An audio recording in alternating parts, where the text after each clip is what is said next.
Peter asked me just to speak on this. How can Hockey Manitoba and the minor hockey associations work together? How can we link better? How can we use each other better? How can we communicate better? As one presenter said, Hockey Canada has the best resources in the world. There's countries all over the world. China, Sweden, I was down in the United States, they use our drill hub, they use all of our resources. And Canada's mandate is to grow the game not only within our associations but worldwide, so they're very generous with that. So all these things are out there. All of these things, this is what you're paying your fees for, the videos, the mentorship program, all these development programs the guys talked about. So just, it's up to the regions and associations and towns just to ask for these resources, for these resource people, and they're available. This is what I'd like you to fill in, and I'm going to ask you to leave in your booklets or on just a blank piece of paper. And you know what? The way you get better is you look at some of your weaknesses and you try to do it. So I think everybody here would have some input for the hockey staff. So what deficiencies do you currently see in Hockey Manitoba's development strategy? You've heard a lot of it today. You've probably been coaching or in the management for a while. What things could improve? And what would you like to see Hockey Manitoba do in regard to coach and player development in your region? Maybe it's, it could be host an ESO Fun Day. It could be have a skating clinic. I know in Deloraine, what we do each year is we pick a clinic. Last year we did skating. We had all the minor hockey coaches out at the same time. So everybody's teaching the same thing. We ran it for about 2 hours and just did skating basics. This year we're going to do puck handling. With Hockey Manitoba's mentorship program, that can come right to your town, free of charge. Doesn't cost you a nickel. And we can work with your coaches. So then throughout the whole year, if we can build a base on, say, puck handling or skating, then that's there. So I'm going to leave that with you and ask you to hand it in at the end of the day on any piece of paper, and I'm just going to go on with the presentation, but you can be thinking of that. One of the other presenters showed this, just the importance of coaches, to be not only a good coach on the ice, but to develop character. One thing with Andy Murray, I was in Western Michigan for 8 months. He's working with 28 to 30 players that are usually between the ages of 19 and 25. I've never heard him swear. He doesn't expect that of his players on the ice or anywhere in public. They cut their hair. That's why I don't have a mustache. I had a mustache for 40 years. We had team pictures. I used to look like Garth. Garth's getting a little white there too. You're starting to look more like mine. And just basic things, because we're important to a lot of the kids. When I coached, there was no resources. I used to write my drills on foolscap, and I didn't realize there was actually rinks printed up where you could write things on. So where would I find my information? I didn't really know what I should be teaching. How much skill should I be teaching? How much tactical play? How many practices should I have? How many games should I play? How do I handle different skill levels on my team? Where would I find the time? I had 2 kids. I was full-time teaching. I coached the boys volleyball team at that time. At our school, we had a tyrant of a principal sitting over in the corner there. And the first staff meeting was, what 3 sports are you signing up for? And that was just the way we did things, and it was great in our school. But you're doing all those things at the same time. And our expectations are so high of our coaches. All of you are volunteers in here. I was a volunteer. I've never been paid to coach in my life. Maybe I'm not worth anything. That might be the other thing. We have to realize that most of our players are recreational players. And 91% of kids in Canada don't play hockey. That's kind of what this is about. Isn't that amazing?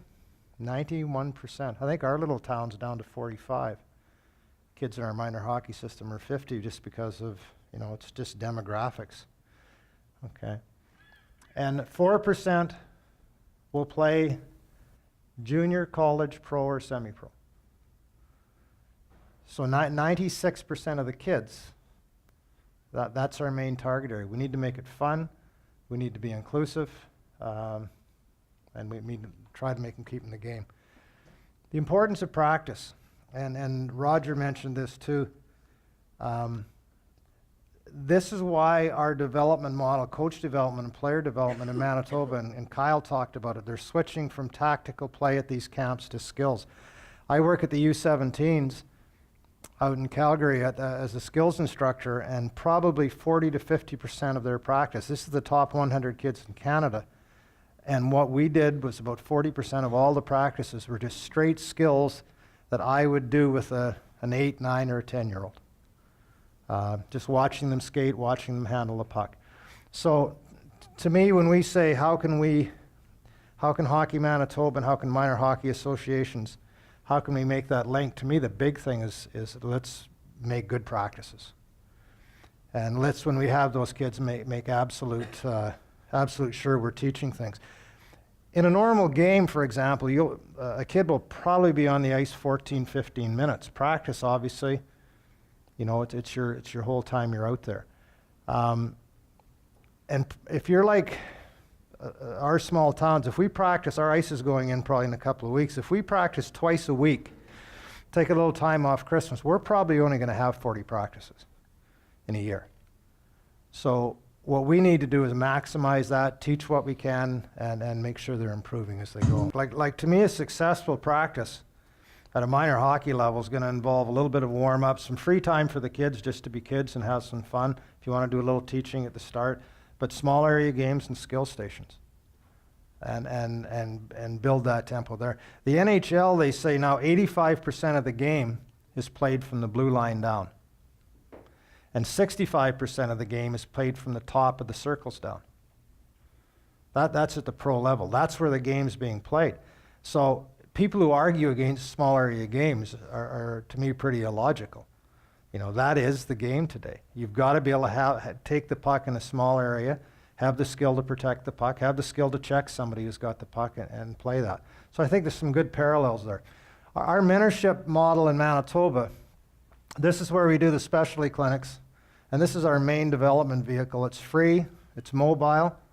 You don't have to drive anywhere. We'll come right to your town.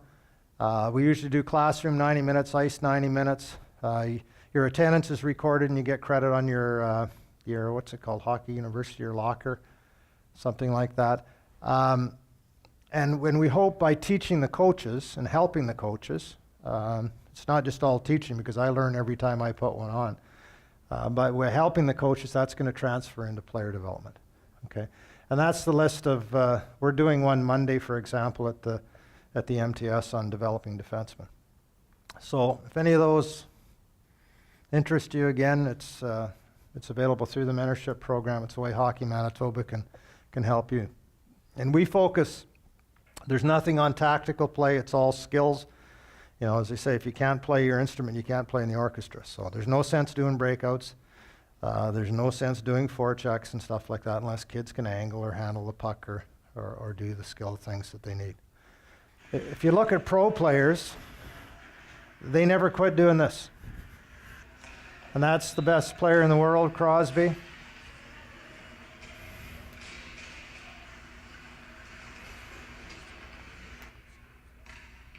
And just doing nothing but skills. Pittsburgh 2 years ago built 2 rinks. They have one as their practice rink. They go out and do this for half an hour on the one rink. They go have their team practice on the other rink. Meanwhile, this one's flooded. They come back on this one. And the players like Crosby and those guys do nothing but work on skills. George Kingston, who's done a tremendous amount of work for hockey in Canada, sums it up in one sentence. He says, the enjoyment and skill mastery are the outcomes which provide motivation. If we want to keep kids in the game and attract kids, if they're getting better, if they're getting more skilled, they know that. There's nothing better as a coach is to take a kid and maybe show them how to drag across the blue line and have them snap a puck and do it right for the first time and get a big smile on his face. That'll keep them in the game. So to me, skills, so they know they're getting better, small area games, because you can be the best skilled player in the world, but if you can't see the ice and make decisions, you're not going to be very good. So to me, you have to combine those two. Okay. Bernie, I think we've got about, where's Bernie? Is he in here? Or is the bar open? Okay. I think we've got 35 clinics booked already this year, but when we started this, some people said, "Oh, it's just another clinic." You don't have to come. It doesn't cost you anything. You can get guys like Tony Franklin and Bruce McCollum teaching you how to skate. You can get Mike Neal, who's a former professional hockey player, show you how to play defense. We've got these guys that are good enough to do this that'll drive all across the province to come right to your community and do this for you. Free of charge. All you need to do is provide the ice and some pucks. I just threw this. Loretta's a community. I just got an email yesterday, so I threw Loretta up there. Rob Phillips there. We've gone there probably 7 or 8 times, and he seems to think he notices a difference right after the specialty clinics on what the coaches are doing on ice. So if you're not taking advantage of it, then it's a lot of money that's sitting there and being spent that you could have. So sometimes change isn't easy, but sometimes just coming in and doing these clinics and helping coaches can sometimes make a difference. Yes, you can just tap them on the head and say, "That'll do, donkey," if you're having an argument. So we time is of essence. We're all volunteers. Cost is a factor, availability of facilities, but let's look at ways we can make this work rather than ways that's not going to work. I don't know if any of you saw this. The National Post did an article. Our sport has become terrifically expensive, dangerously elite, and is slowly but surely hacking away at the roots of what made the possible greatness accessible, albeit at greater or lesser cost, to any kid with talents and a dream. So he's basically telling us that there's getting to be 2 streams of hockey: the ones that can afford to send their kids to the sports schools and buy them special trainers, and then the other kids. I think our job or our attempt should be to prevent that. I don't begrudge anybody. If they want to do that, that's none of my business. That's up to them. But what can we do to solve this need of leaving home perceptually to become a better hockey player? So how can we as a branch and association be inclusive? Okay. By inclusive, I mean, how can we get all our kids? How can we get that good coaching to all of our kids? How can we get that opportunity to all of our kids? And as we said, 4% are going to go on. But I think every kid needs an opportunity to get good instruction. Okay? What support can the branch give? Okay? Ashton Bell is now, she's from Deloraine. She's a great young girl who's been captain of the Team Manitoba, has a scholarship at the University of Minnesota Duluth. Last year, she was the captain of the U18 team. She was the only girl on the entire team that didn't go to a private sports school. That's incredible. Every other girl on the team is paying $35,000 or $40,000 to go to a sports school. Why didn't Ashton go? Ashton had good coaching coming up. Her dad coached. Tony was a great coach. She's got a good coach with the Wild. Ashton came to every breakfast club we had for 8 years, 9 years. I'd get there 7, or Tony and I'd go at 7 in the morning, and Ashton has already been out there for a while. But what we tried to do in Deloraine, and I think all of you can do this, is just provide an opportunity where she could develop at home. So she didn't feel a need to pay $40,000.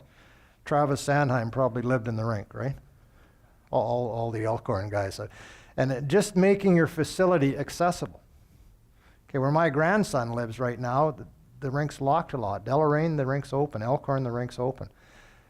Have kids in town, make it accessible, and have people in town like Garth and Elkhorn and things that can help the kids, just give them a little hint to develop at home. So to me, when we look at how can Hockey Manitoba and how can your association work together, let's keep them at home as long as we can. Let's develop them as long as we can. Let's have every kid in town have the same opportunity. Renan's with Deloraine Minor Hockey, and we're putting on a skating school to start the year off, where the kids go down and do the sessions. Cost? Nothing. Nothing. Guys are volunteering their time to go out and work with them skating. The town's not charging us for the rink. So to me, we're just providing an opportunity. And it's the thing I like about it, it's an inclusive opportunity. Every kid there can come. It's not going to cost them anything. We don't lose anybody by doing that. And there's a time we hand them off. There's a time where Ashton Bell needs more coaching than what she's getting. And that's great. That's where she is right now.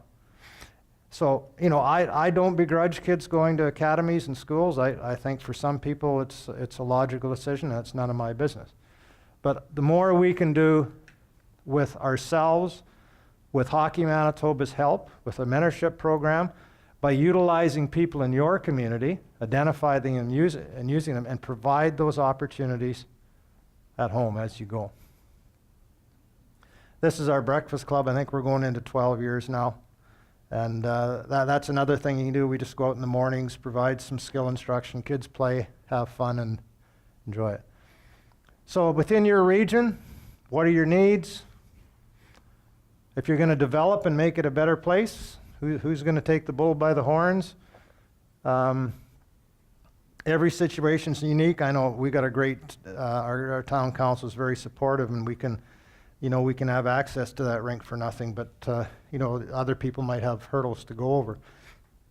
But as a volunteer, why are we involved? And I think a lot of it is development. I'm just going to do a quick list. It's late in the day, but here are some things I don't know if you're aware of that Hockey Manitoba does offer. And Hockey Manitoba works really hard to implement these things, to make them available. I think our resources are underused, our programs are underused. There's a breakfast club grant if you want to start a breakfast club for $250. We have specialty clinics. We have some great mentors who'd be able to help out. They started an IP mentorship initiative this year. We can help with practice planning. This skating instruction, I know Wawanesa, Maletta, Boissevain all have programs where they bring instructors to their communities. Kids might pay $50 or $70 or something for 8 or 10 sessions, which is way, way cheaper than, you drive to Brandon one day and pay somebody there to instruct you and pay your gas and pay your meals. That's one day. So how can you be inclusive? Great, Gordy Woodhull does a great job with our goaltending. Drill Hub is free. The Hockey Canada app, I think if you go through Hockey Manitoba, they have a special deal for $20. All the programs that the guys just told you about that are there. Scott had a great list last night of all the programs. So there's lots there if you tap into it. Make use of what's there. These resources are world class. As I said, the Swedes, the Chinese, the Americans are all using Drill Hub. And Drill Hub is simply, we used to have drills, used to write up drills or have drill booklets. Today's kids, today's coaches are visual. So we go out to Calgary and we shoot them all.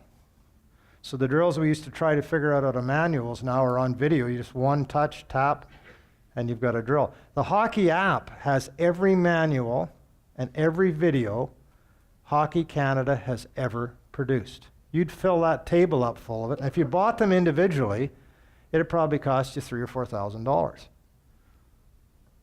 It's $20 a year. It's incredible. And I haven't figured out all the bells and whistles because I'm not that good at it, and you can send the whole practice to your team before the practice. You can send it to the other coaches. Okay, you can download both of them right now. Drill Hub is just pop, it's free, and then the other one you sign up for. Okay. So with all these resources, I would love to start coaching now. Okay. But because all those questions I had up before are answered. Where do I go for resources? I know where I go for resources. What should I be teaching? There's a skill matrix. Here's what I should be teaching.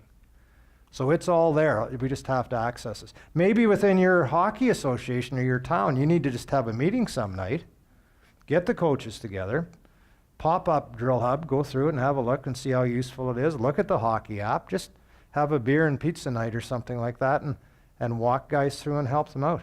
I enjoy nothing more than sitting around a table talking hockey. I think everybody involved in the game is. So to me, the key is implementation. You can have all the best ideas in the world. Rick talked about how to organize a minor hockey association. The ideas are there, the methods are there, and I'm sure Rick could help you out if you dropped him an email. Somebody's got to take the bull by the horns and get your association going, okay? So we should be service, you know, we always talk at these things like, and I'm guilty of this, I show NHL highlights when I do videos. You know, we talk about the elite players, we talk about the Travis Sanheims, the Ashton Bells and stuff like that, but the vast majority of our clients, 96%, are never going to play at that level. Always keeping in mind who you're doing it for, which is the kids. Like, you're not there to develop NHL players, they're there to make it a good, fun place to be. These are the four most important critters in my life. That's Alec and Nate and Chloe and Patrick. And I hope they're all hockey players, but you know, when I had my own kids, I guess life was spinning around so fast and you're just trying to keep one foot ahead of the other that you just did things. But I really hope these kids love and enjoy hockey and get involved and play.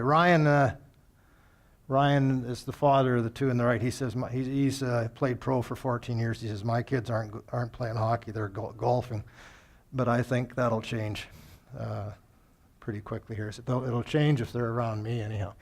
So let's make it a good place, and let's make it so. I don't like the idea of kids leaving home at 14, 15, 16 years old. I think the most important people in their lives are their parents and their grandparents. And if we can do all we can to keep the kids at home, and then we avoid the Theron Flurries and the Sheldon Kennedy situations, and keep them at home. But that's up to us in this room to do as good a job as we can do, get as good a coaches as we can get as good as administrators, talk to our town and get our kids on the ice and give them a chance to develop them at home. But how many kids of that 91% that don't play hockey are really good hockey players? Boys and girls. You know, if we can give them that opportunity, then they can turn some chairs. They might play junior, they might play college, they might just like the game. So have a great year. Hopefully, I just love these weekends. I think Peter, Scott, the guys do a tremendous job at organizing this. What a great bunch of speakers, for this weekend. Unbelievable.